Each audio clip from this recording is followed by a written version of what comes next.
Hello everyone, welcome back to the channel. My name is Joseph. So in today's video, I'm going to be testing out the Pocket 3. This is something that I received not too long ago, and this camera is promising. Based on all the reviews I have read, all the videos I have watched, this camera is amazing, and I can't wait to put it into certain testing scenarios to see how much I will be able to pull out of this camera, and that is what this video is about. So if you've been following me for a while, you know that when I'm shooting my behind the scenes content, I'm typically using my Canon R8. Currently, that is what is filming me right now. If I just record this quickly for you guys to see, this is the setup that is filming me right now, and it's a bit of a bulky setup, especially if I'm comparing it to this Pocket 3.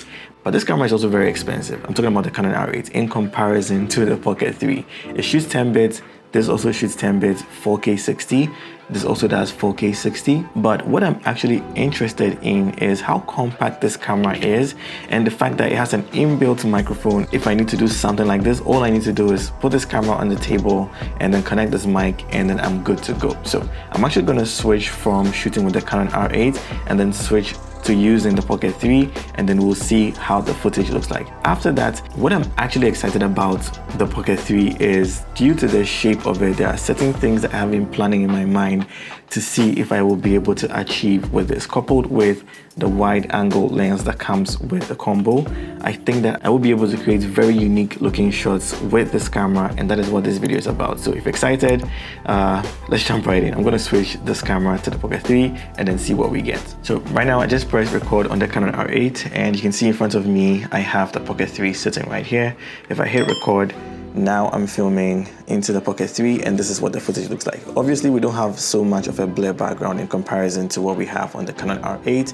But again, if this is all I had, if I had a phone, for example, and I was using that to create content, this is what the Pocket 3 is going to give me. Simple setup, it's quite handy, and already have the mic connected, no sticks, nothing. It's a really, really simple and portable setup. So yeah, now actually what I want to do is go ahead and do the crazy shots that I was thinking about and see if that works. Like I said, this is a tool that fits in your pocket. You can vlog with it, obviously, you know, hold it, walk around town and do things like that.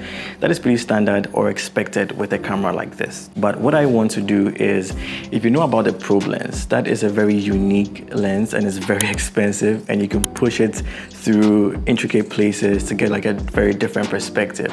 So what I am imagining is, because of the size of this camera, if I add this extension arm to it, it means that we are actually, or literally, really extending the reach of this camera, and it's almost looking like a probe lens. So what I want to do is attach it to the slider right here, and then try and see if I can create certain scenarios where would be rather ideal for a probe lens, and then see what we can get with this. If this works, it means that for about half the price of a probe lens, you do actually get a camera which gives you a microphone that you can vlog with, and then also, you know, cheat a little bit and get the effect of a probe lens. So I'm setting up the first scene, and then we're going to see what we get with this.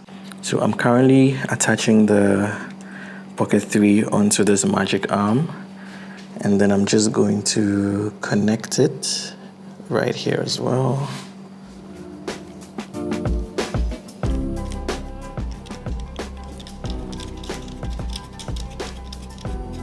I also want to be able to see on the screen of the Osmo, so I'm just going to turn that around.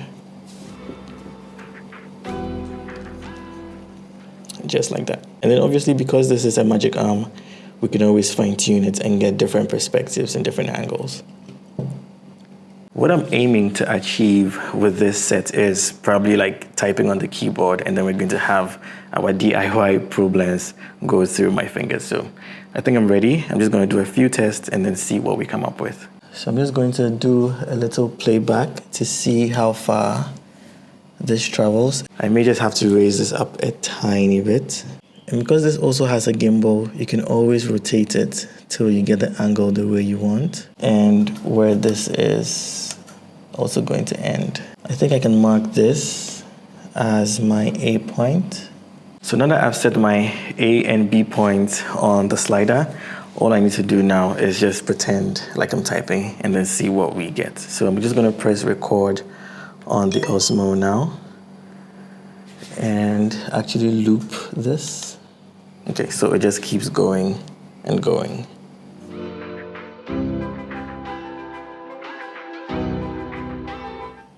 And so as soon as it starts going back, then my hands reach and then I can start typing. All right, so now that we've been able to configure our Pocket 3 onto the magic arm, onto the slider, and now all I have to do is figure out when to bring my fingers in and then start typing. So I can just wait for, okay, press record. All right, that looks good. So as soon as it starts coming back, and now I can start typing. And you can see it looks really, really good. I think that looks like a really nice shot. What I want to do next is, maybe arrange or stack some cans and see if we can also do the same shot going through the cans and see the perspective that we get. All right, so for our second test, what I want to do is just send this, again, DIY Pro Blends through these scans and then see what we get. I mean, there's so many things that you can do with a setup like this, some creative angles and creative shots that you can get. So I'm gonna press record on the Osmo and I'm gonna hit play on the slider. For the first one, I'll just let it walk through and then we see what we get. And then it goes back. That's pretty awesome. And so on the second take, when it goes, I'll just grab the can as if that is what I'm choosing to drink out of all of these apple juices that we have.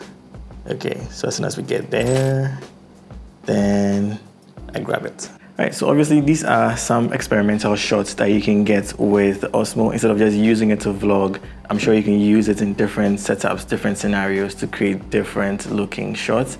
And I'm going to try this Pro Blends effect for more shots, more product shots especially, and then see what I get. But this just tells me that there is a lot of versatility that you can get with a camera like this. And so if you want to get this Osmo, I'm going to leave some links down below. You can check it out. And then also let me know what you think about the shots.